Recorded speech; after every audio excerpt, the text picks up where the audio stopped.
Well, good afternoon. This is Dr. Helen Holton with the National Organization of Black County Officials. We're joined here today with Ms. Beth Link from the Leadership Conference of Civil and Human Rights and the Leadership Education Fund. She is the census count guru over at the Leadership. That's how we call her.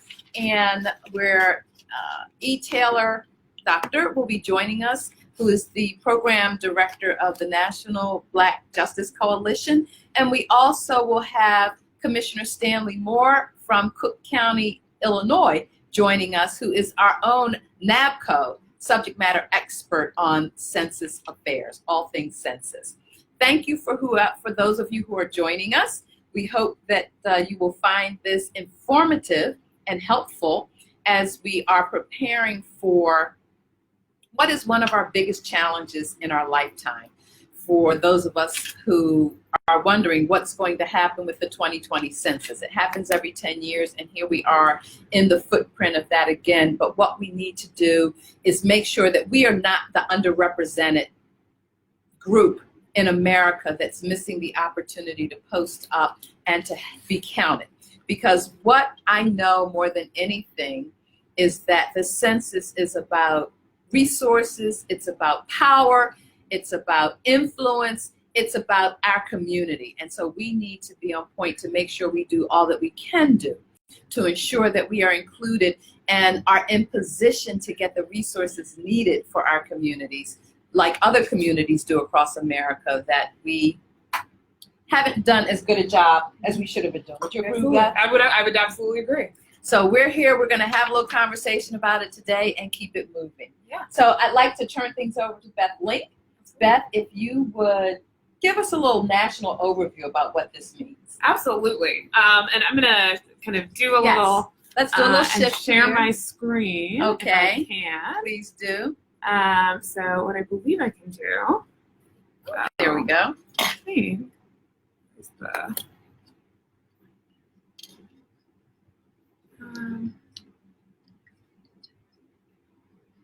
Make sure that folks can see the screen here. Here we are.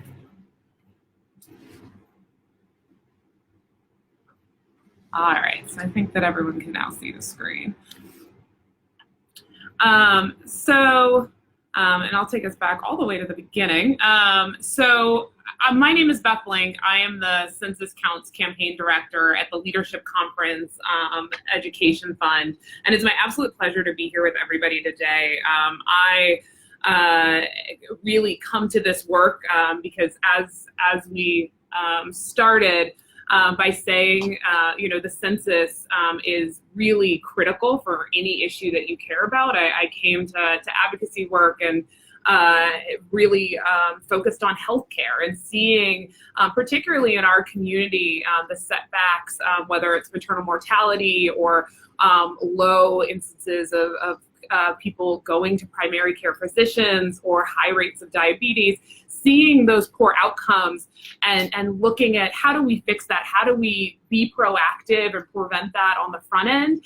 The census is one way to do that, both in terms of ensuring that the resources go to community members in the way that they need to, and making sure that we're getting the political power to change any policies in place that may prevent the forward movement of our community. So I'm really excited to be here with you today. So just to start, I like to ask, do you remember where you were in 2010? Yes. Do you remember, were you in the same place? Were you in DC? No. Yeah, so you would have been counted there. And so do you remember getting your census form or filling out the census in 2010? The census is a check and accounting of every single person in the United States, regardless of citizenship status or income or where you live.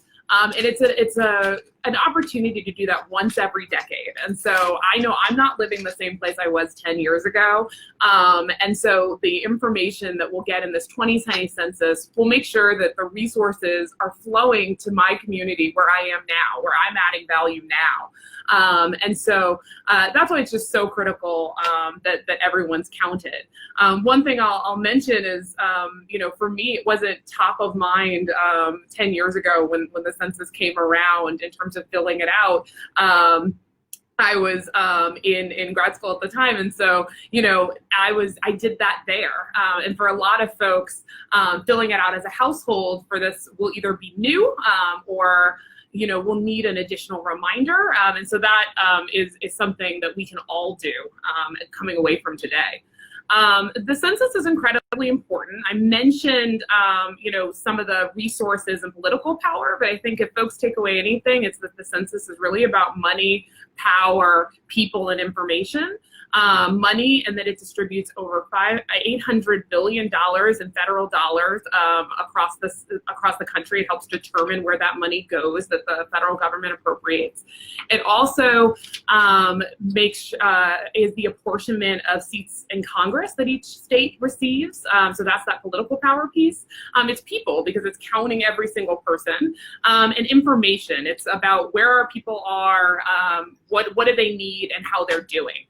In addition to that, this slide really talks about some other ways that it plugs in, but looking at how businesses use census data. Company executives use census data to identify communities where they might build a factory, open office buildings. So there are obviously job implications as well. Taking this out of the big picture, when you think about census data, think of it in terms of the resources that it brings to your communities and to your counties. So across the country, 22 million children get free or reduced price lunches. That money to do that and where that money goes is determined by census data.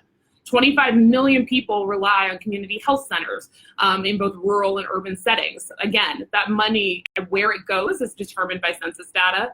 And then 900,000 children participate in Head Start and early Head Start programs.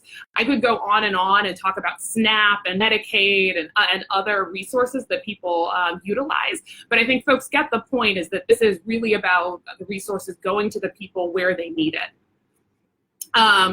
Just a quick slide kind of mentioning and reiterating that message about, this is also about political power, and there are going to be real consequences for states. And if communities are missed, that could mean whether or not a state gets a seat in Congress or loses a seat in Congress. So why is this so hard? So the census any year is faced, any decade is faced with challenges. And this year is unique, but there are some things that are evergreen. One evergreen challenge is that the census doesn't count all populations equally well. Generally, non-Hispanic white and higher income households are overcounted, and there are communities that are systemically missed and undercounted in the census. On the screen here, you'll see a list of some of those groups that are classified by the Census Bureau as quote unquote hard to count, but we know that it's due to the systemic barriers that these community members already face, that they're missed. And what we need to do is think of innovative ways to reach these communities to ensure that they're included in the census. I also want to mention the Urban Institute just 2 weeks ago came out with new research showing that we are at a risk for in the 2020 census to having the highest undercount of Black communities in 30 years.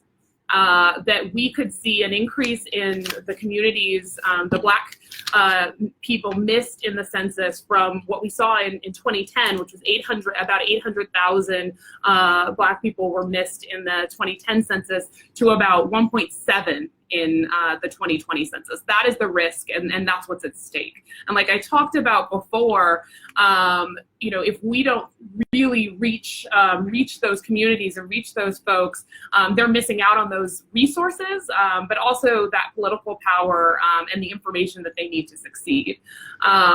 Also, kind of as we look at our community, it's not in just as a whole. It's important to note that young children, particularly Black children under 4, are often missed, and we can certainly talk much more about that. Black men are often missed, as well as single female headed households, particularly Black women households are often missed. So as you're thinking about your outreach, think of innovative ways to specifically reach those communities. And like I mentioned, the result, if we miss these communities, is higher rates of undercounting that skews our census data, impacts the representation in government and the allocation of resources for the next 10 years. So I want to show kind of that hard to count, quote unquote, hard to count communities. And this is based on where the neighborhoods that the Census Bureau, and according to research by researchers at CUNY in New York, where are these folks actually located? This map is available at 2020 Census Hard to Count map, and you can look that up, and you can actually zoom in to your specific state, to a zip code, to a congressional district, to a county, and see the where those community members are, what the rate was in 2010, as you're planning your outreach. So it's important to know and really look at where those community members are. This is just a reminder that kind of if you compare those two maps, this is the share of children from low-income families in public schools, that where those hard-to-count communities are the same communities that need the resources the most and that will be hurt. So it's not all, it's happening really in a circle, and if we aren't counted in the census and don't participate, we'll certainly miss out on the resources that communities need. Absolutely. Yeah. You know, Beth, that is such great information you're sharing with us. And we're doing this today, though it's live. We're also going to do the playback of it for those who may miss it live, because we realize this information is far too important for us not to share in our community. We invited Taylor Doctor here, who is the National Program Director for the National Black Justice Coalition. Hey, Hello, Taylor, say hi to everybody. Hello, everyone. Woo-hoo. I know, we're all here together. Come closer, we don't fight. Okay. We don't fight. Come on in. We're good. Yeah. And, you know, Taylor, one of the things you talked about the other day was the undercount of Black men. And it's a myriad of reasons: incarceration, self-identification, just not the lack of trust in what it means in our community to say, oh, count me, notice me. Because we don't necessarily want to be noticed because of the distrust, because of severe policing efforts, particularly targeting Black men. But there are other issues that impact why men are not counted and why they don't have an interest in being a part of what's happening here. Why don't you share with us from your perspective? Yeah, so I want to definitely lift that up. But, you know, first, primarily, I totally agree that specifically for men of color in our nation, the mistrust of any organized system or any institutional protocol or process that counts or that does any kind of collection of any type is disheartening based upon, let's be very real, let's look at syphilis trials in the mid-20th century, things like that really broke the trust in primarily Black communities and with Black men and how they engage with any system in our country. And so how do I trust the powers that look like the same people that have done some of the harshest or imposed some of the harshest oppression in our history, specifically on Black men? And we look at, even beyond that, we look at Black LGBTQ and SGL men as well. Let's add that to the equation, that there are people that don't identify or that don't receive the same forward backing as others within our community. So even within our community, we look at the LGBTQ and SGL community and the marginalization that happens consistently within that larger Black community. And that even further perpetuates the number of Black men who do not participate in any kind of institutionalized system or process like the census.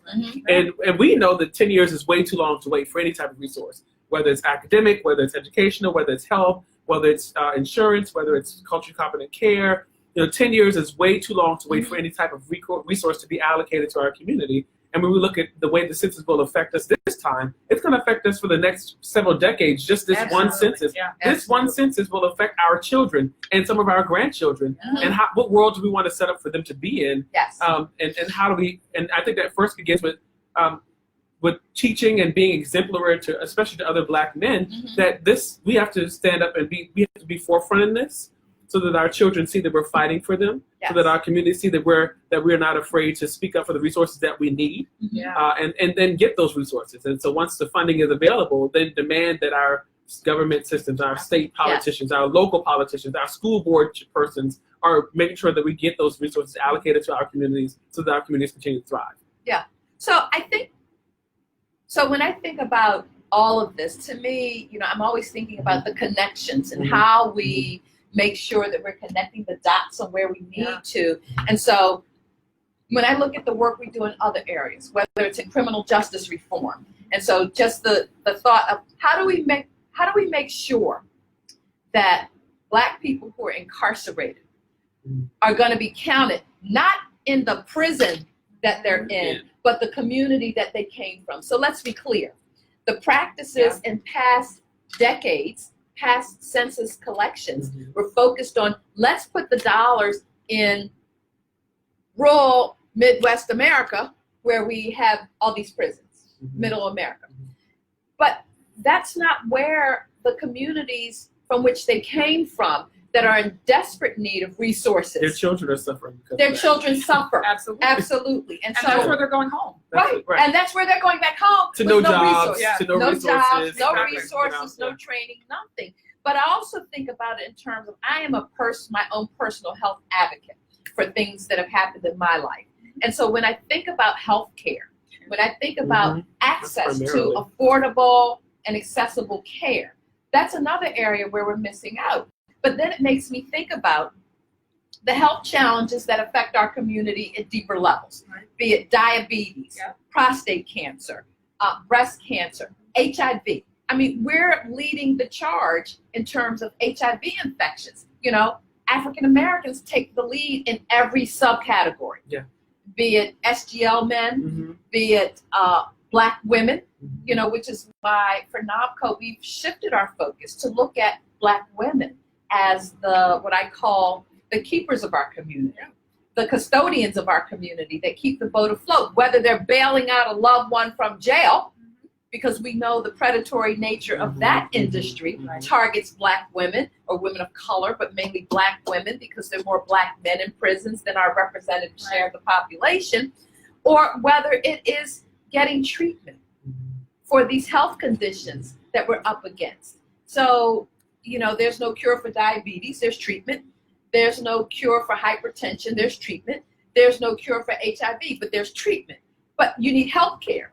You need quality health institutions. You need physicians that know what's needed. And that points back to, if we aren't being counted and in the number, how will we get those resources? That's absolutely right. And I come from a healthcare background and a women's healthcare background in particular. And one of the things that is incredibly concerning are the high rates of maternal mortality in our community. Absolutely. More than any other. And absolutely. More than any other, and more than the other developed nations. There are competitors, and so and our partners on the stage. And so if you're, if you look at the cause of why women are dying, it's because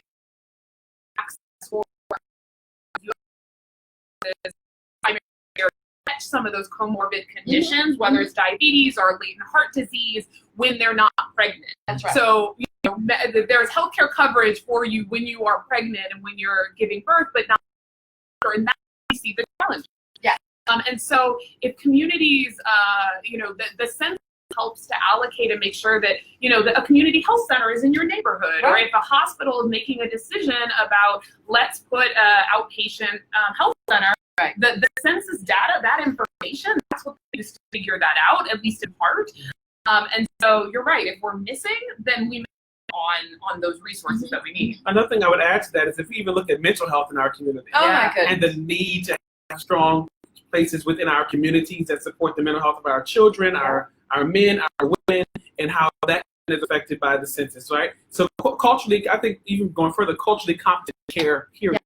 So it's not that we there. We also need physicians and providers that look like us, that understand our bodies, that know that let's be real, that if white America gets a cold, the flu, and how does that affect our that we can trust, and that's the big piece I think that we have to break down. That's the biggest barrier I think for specifically Black communities to look at census and recording of data based upon what has happened historically to us in this nation, is that we cannot trust oftentimes the systems that we're told are supposed to protect us. That's right. And so, for me, it's always follow the dollars. Follow the dollars. And it's clear the dollars aren't reaching our community.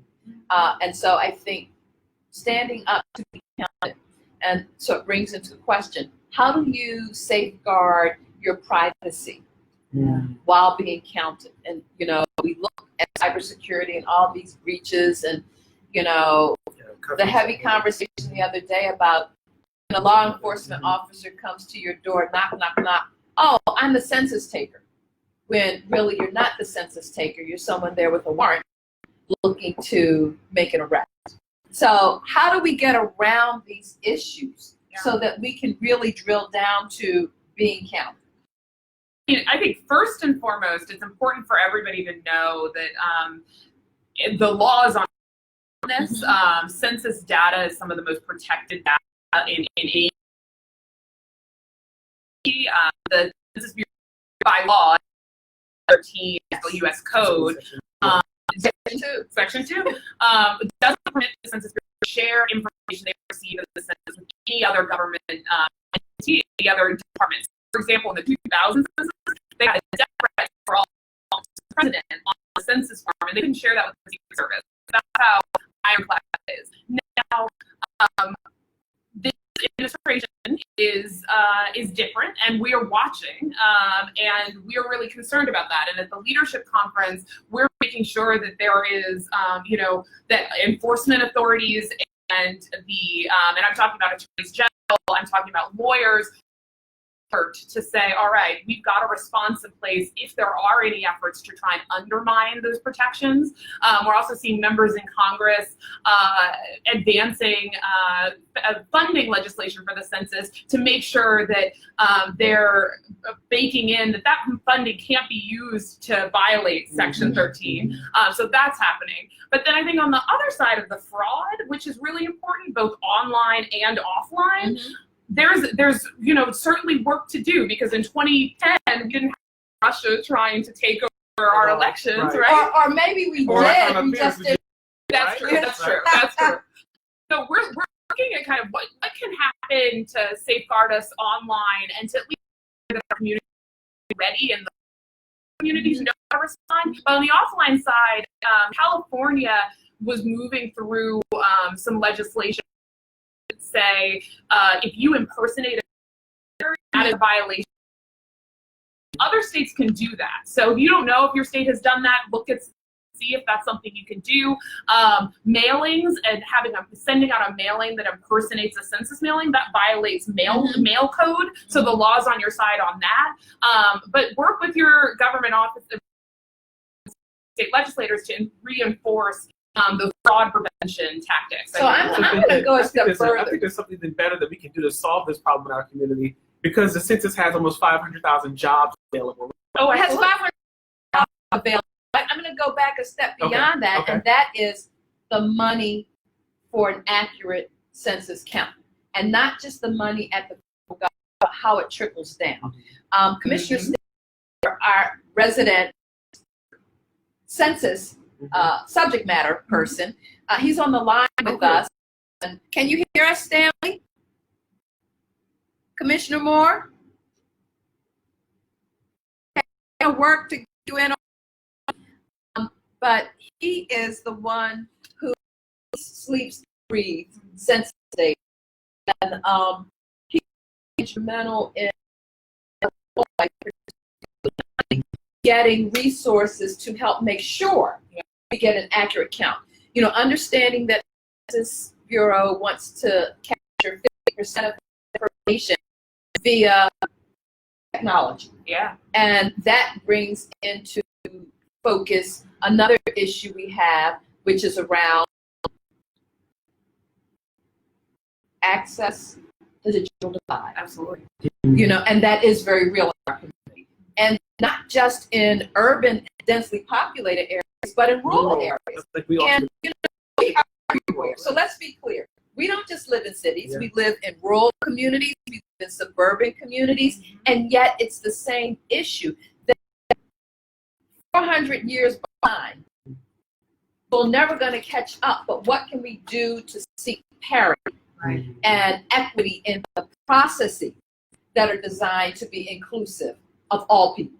And I would also just say, beyond the digital divide of not having internet or not having internet, it's also, are you technically savvy to use the internet? That's part of the digital divide. No, And also, maybe you have slower internet, or maybe you just prefer to use your phone for your internet needs, or that's your primary. It's going to look different for different people. Well, a prime example I can use, I can't expect my 91-year-old grandmother to understand how to get on the phone and fill out a census. But she's head of household, and so she has to fill out a census form, right? But I can expect to in the mail, she's going to read the mail that comes in her house. Yes. So even when we look at within our communities, intergenerationally, how do we address the digital divide there? Because there are some seniors who are much more advanced. I'm a 30-year-old millennial, so to speak, and I'm not as technologically advanced as some of my counterparts. Right. Only because I've worked in spaces where you have to be able to do both. And sometimes I would rather see paper because I can trust. Yeah. Here we go again with the word trust, the big word trust, because of what I've seen happen with digital. It's in writing. You have someone that can back it up. It's not just something you heard. And I call someone on hold, and so I think for us to make this easier for our communities, we may need to have sessions where we're training people how to use this census app or this collection tool, right? So if something's wrong, who do you call, and how do you get in contact with them, and how do you call in the right person that's on the phone at the Census Collection Center to help walk you through this, and letting our folks know that even if you can't use the tablet, or you're not technology savvy, dial that phone number, because there's someone at the Census Collection Center to record your census data. But we're not always hearing all of that. We're hearing they want to put social media. That will also create a divide with our community getting resources. As the allocation of resources, internet is not freely available, as you were saying. Dial-up service is still available. Exactly. Some people are still suffering with dial-up.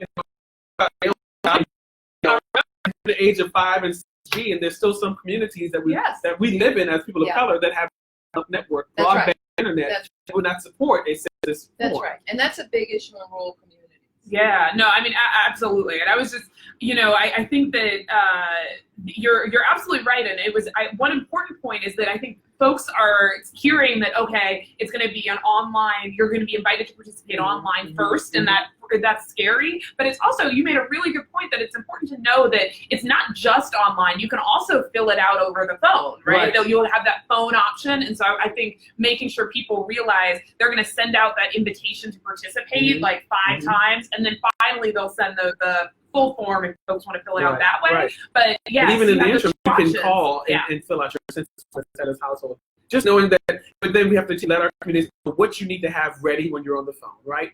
Yeah. So we're not scrambling, and then we're not flustered in the process of doing it. I know if I get on the phone and I don't have everything I need to have with me, I'm immediately flustered because I've got to now find things, and I feel like I'm missing on what I need to be doing. So I think teaching our communities that stuff too, that have your code ready or whatever whatever instructions they've given you, so that you're ready to just immediately go through what they're going to ask you to fill out for census data. So I tell you, this whole notion of technology and the census, which is new, is also kind of daunting.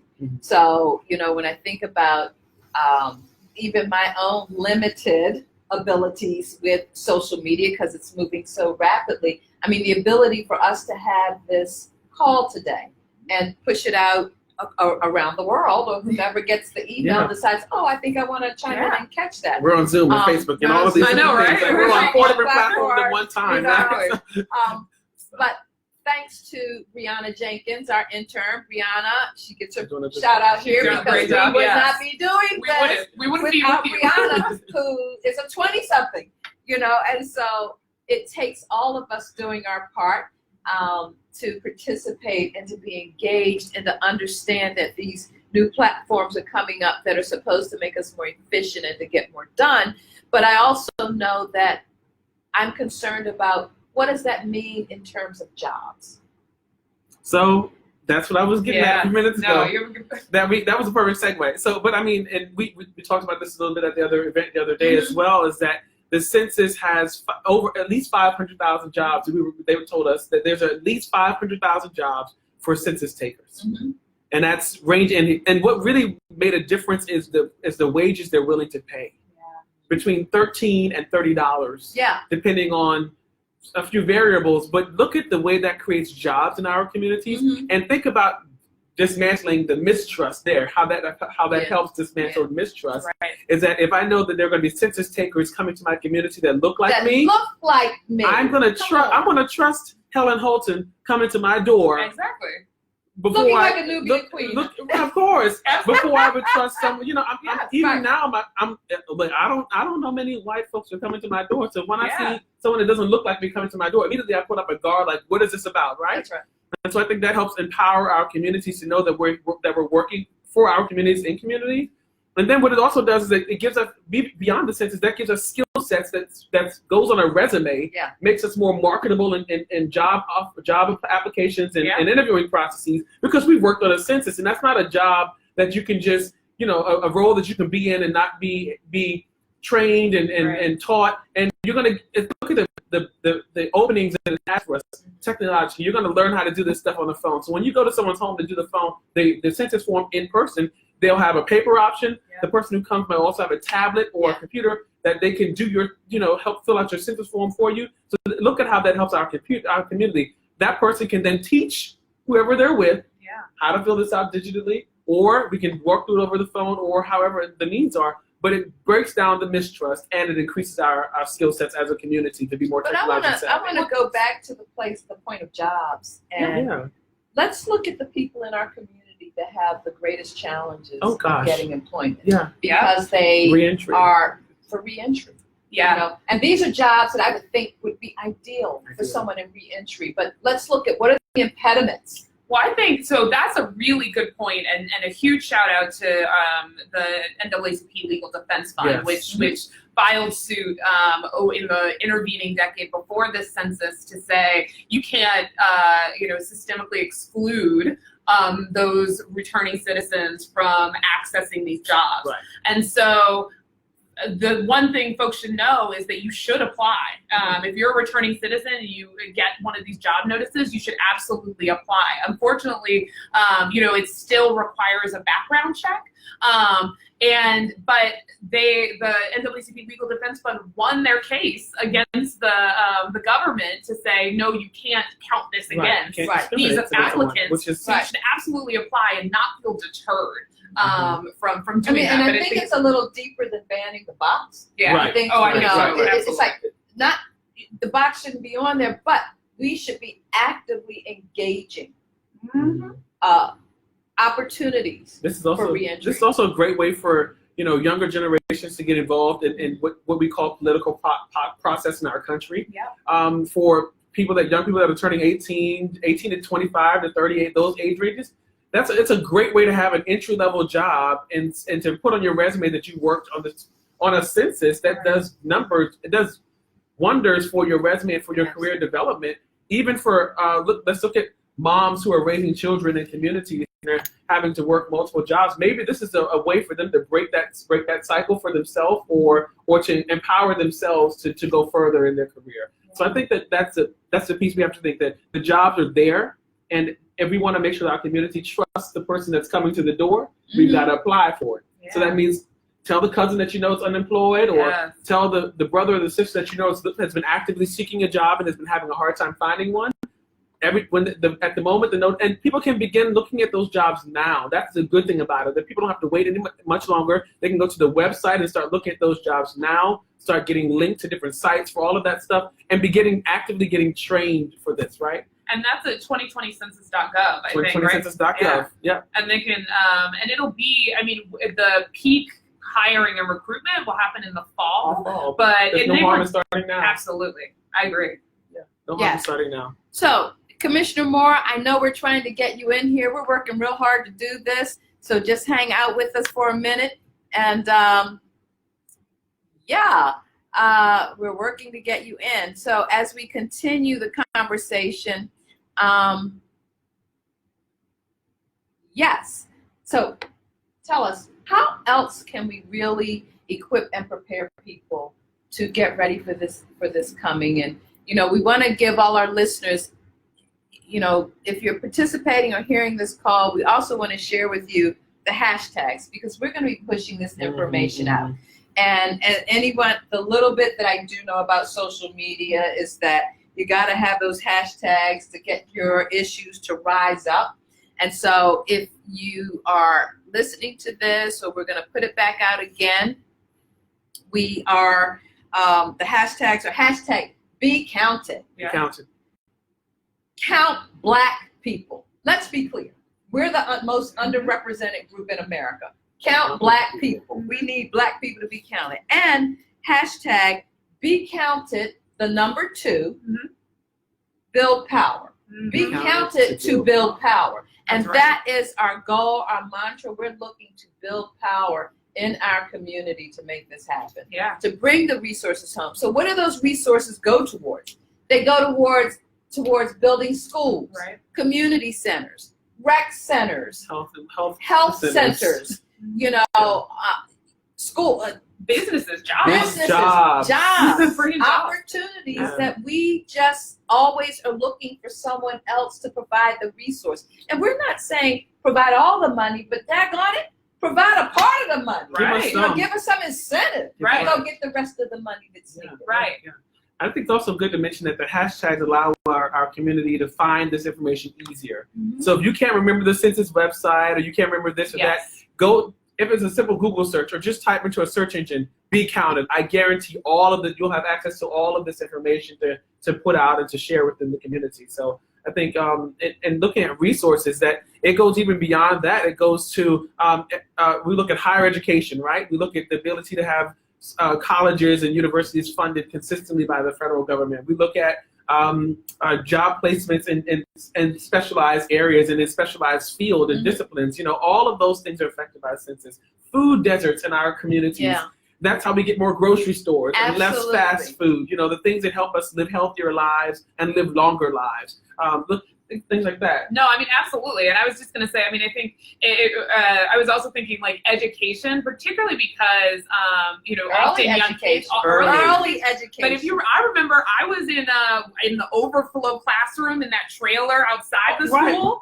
And that's because to accommodate us. Exactly. That's because the school didn't know how many kids were coming into school. So like that is always my mental thought. It's like, okay, I wouldn't have had to be in that like hot little trailer, but and would have been in the main building. And so, like making sure that schools have the resources they need. In terms of kind of what people can do now, I think that yes, being access to resources is incredibly important, and making sure to continue to educate more. I know when we have the commissioner on, he'll talk about some of the state funding pieces, and some of that's still moving.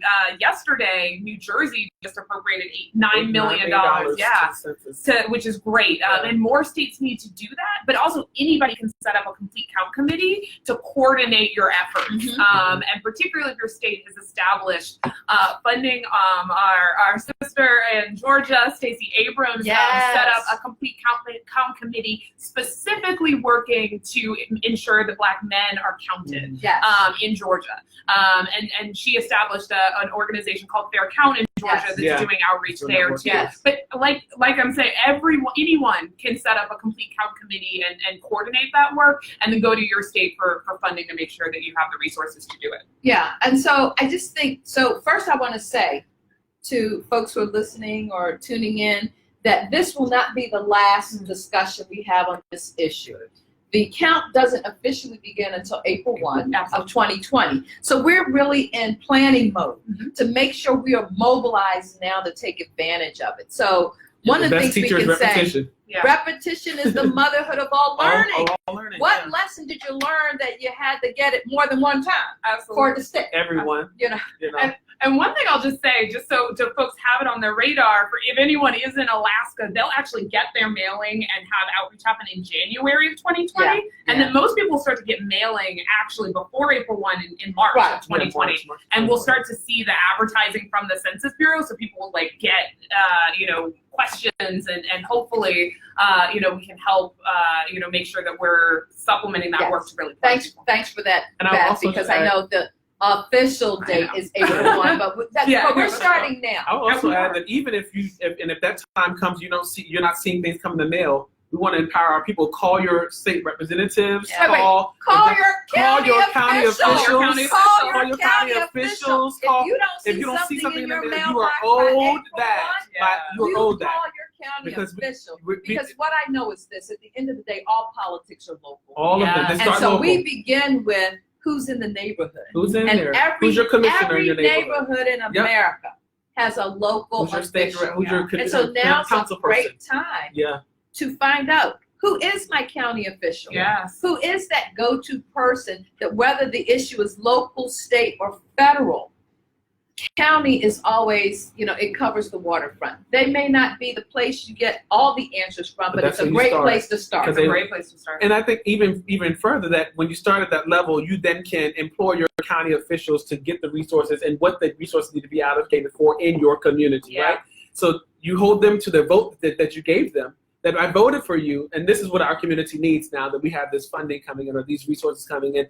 You hold them at the bar, like you must make this now happen, that the money is coming in after the census. And so it then begins to make a relationship for you in that process, that you have developing a relationship with your local county person who is an elected official, and then you're able to get resources and actually see the result of those resources in your community. Yeah, and then one thing I'll just say, if you are a county official and you want to make sure you have those resources, we've been kind of spitting off a lot of different ways that people can get engaged, and it can be a bit dizzying.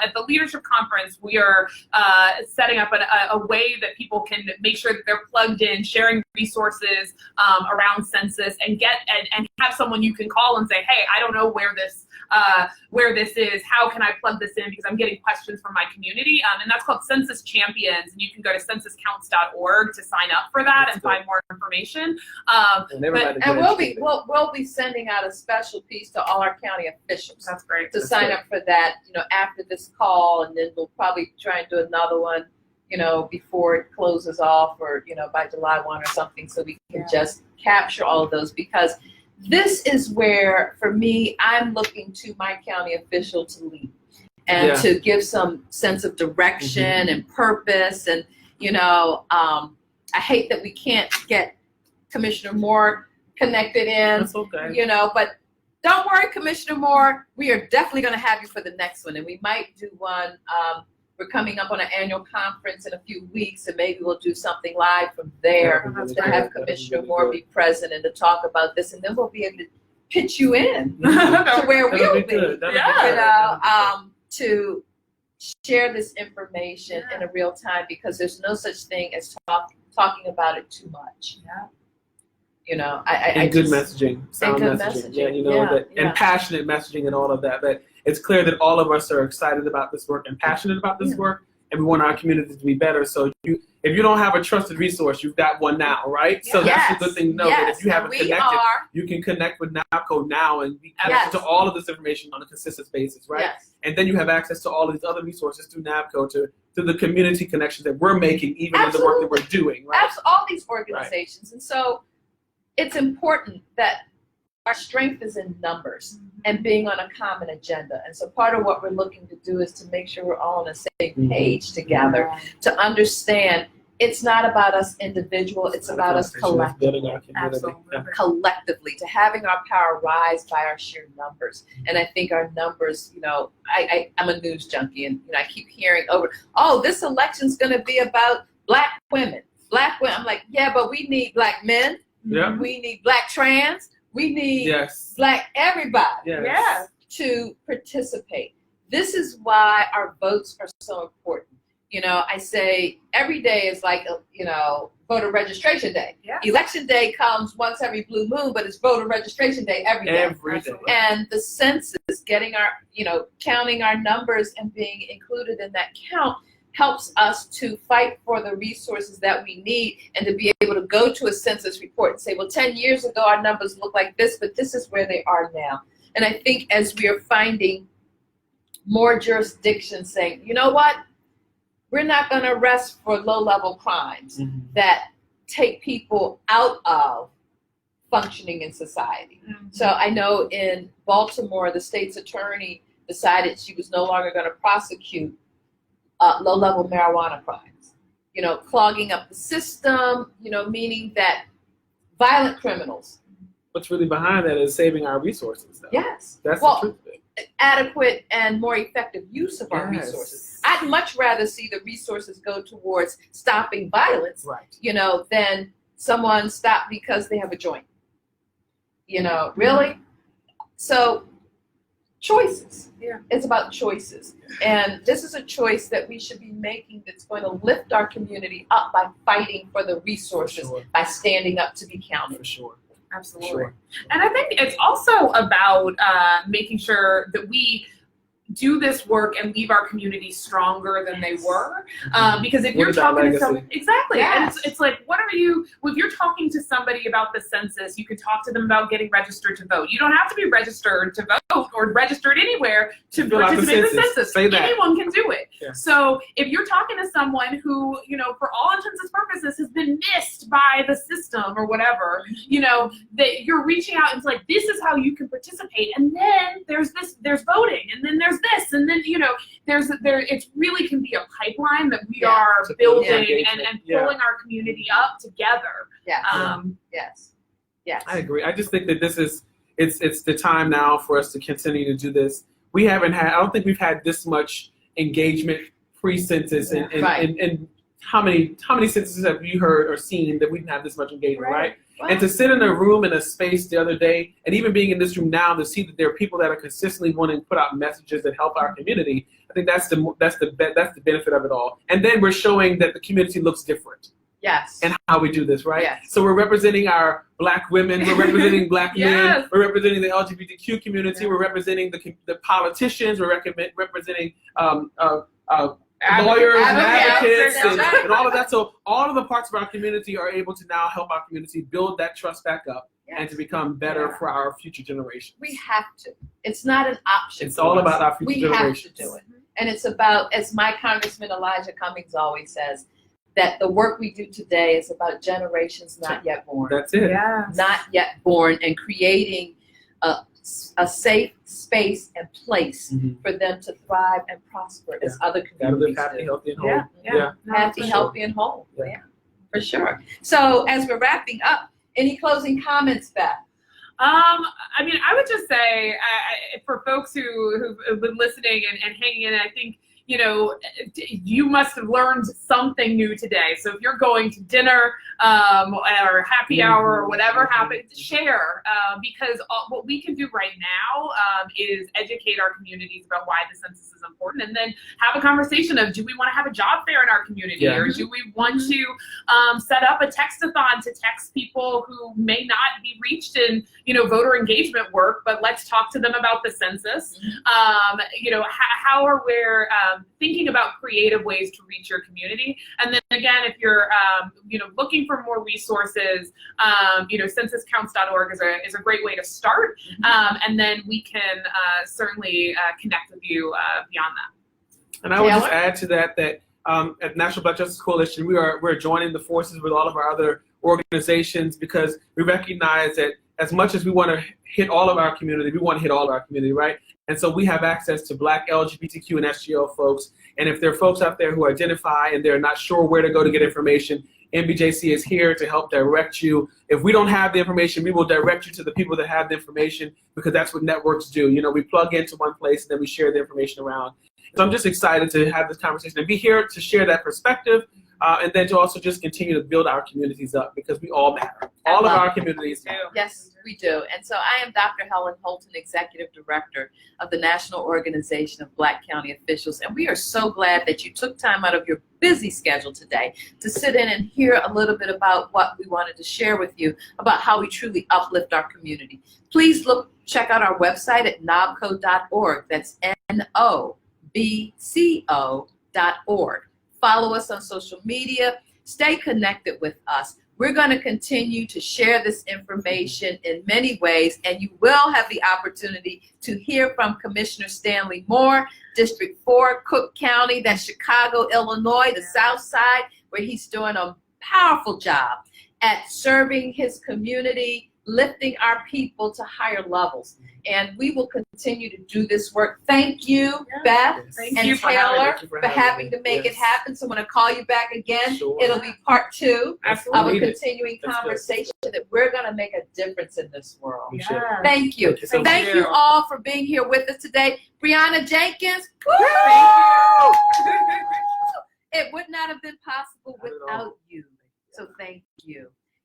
Until we meet again, have a great day. And look, we'll have this posted on our website so that if you missed it and you want someone to catch it, just go to our website, nobco.org, and see what we're doing and what we're talking about and how we're here for you. Thank you. you. Thank you. Thank you. Thank you.